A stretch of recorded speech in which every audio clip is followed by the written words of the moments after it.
If you spend all your time doing inventory on what you lost, you will never count up what you have left. Your future is never predicated on what you lost, it's predicated on what you have left. What you have left is enough to build something greater than where you are.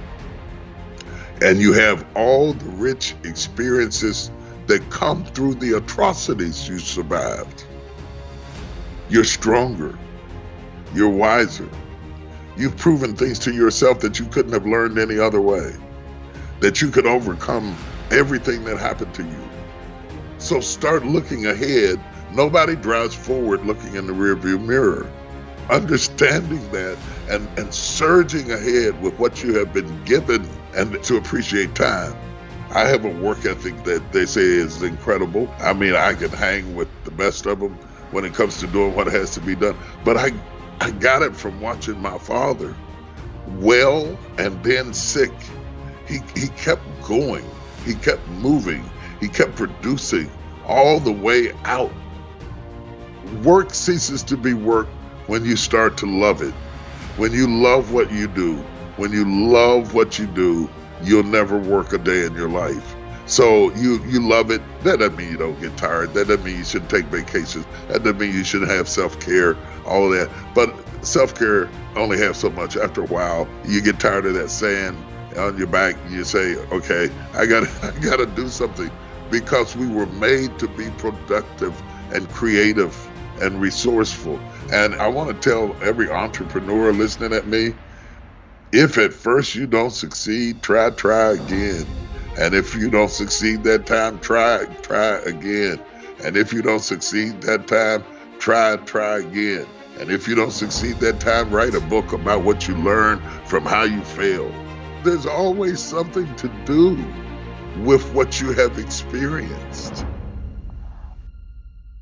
My legacy is pouring whatever I experienced into who's listening. That is my legacy. That's proof that I was here. If at the end of this interview and the end of reading my book, I added something to your life that made you build a table out of a tree, then I built it too. Then whenever anybody asks you about the table, you'll tell them about this guy you met in an interview.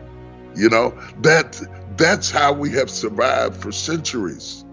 That's how my people withstood slavery and the atrocities of our lives.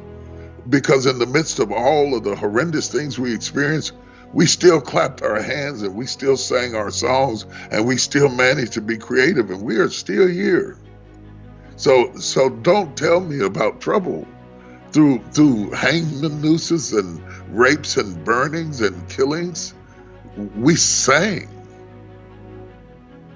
And my legacy is that you dance and sing and survive and do something. I'm not saying that you won't have opposition and trouble and tears. I don't have to write about that. That will find you on its own. Agony will always find you on its own. It's ecstasy that has to have your address on it. So I'm sending you the potential to go beyond agony to the ecstasy of fulfilling everything you were created to be.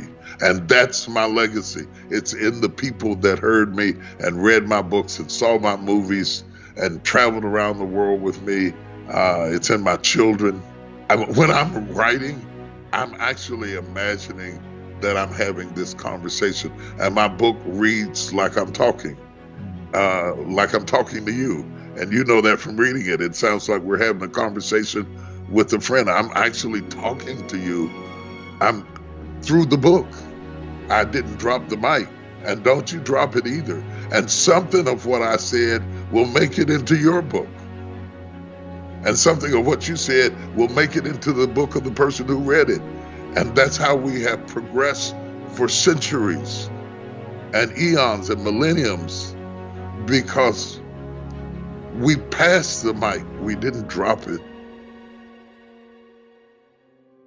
If you lose your ability to hear, eventually it will affect your ability to speak. because there is a correlation between what the ear hears and what the mouth articulates. On the impetus of that ideology comes this tremendous premise of listening. Every great orator is a great listener. And I think we have lost not our ability to speak, not yet, but we have lost our ability to listen. Because the only thing we do is pause while we formulate our next approach to attack. And that's not listening, that's strategizing. But if we actually take the time to listen, most of us all want the same things. Most of us want to be loved. Most of us want to be appreciated. Most of us want to be accepted, flaws and all. Most of us, if we have children, want what's best for our children. Most of us are scared. Most of us are anxious and are worried. Why can't we be friends? Why can't we communicate? We're better together than we are apart. And we don't have to agree about everything. But in the process of meeting, I found it's hard to hate somebody you understand.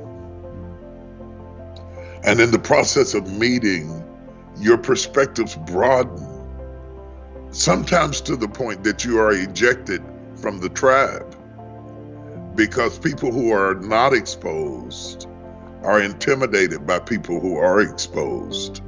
But people who are exposed, it's worth it to lose the sanctity of your citizenship and the tribe of how you describe yourself to enter into the broader world of a human experience before you die. I would hate to die in a zip code having never left the neighborhood that I was born in mentally, and not experience the world,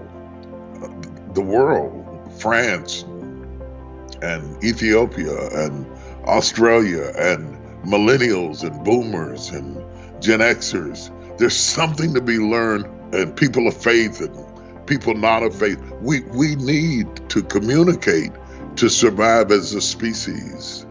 If you're going to be successful in business today, you cannot build your business around people like you.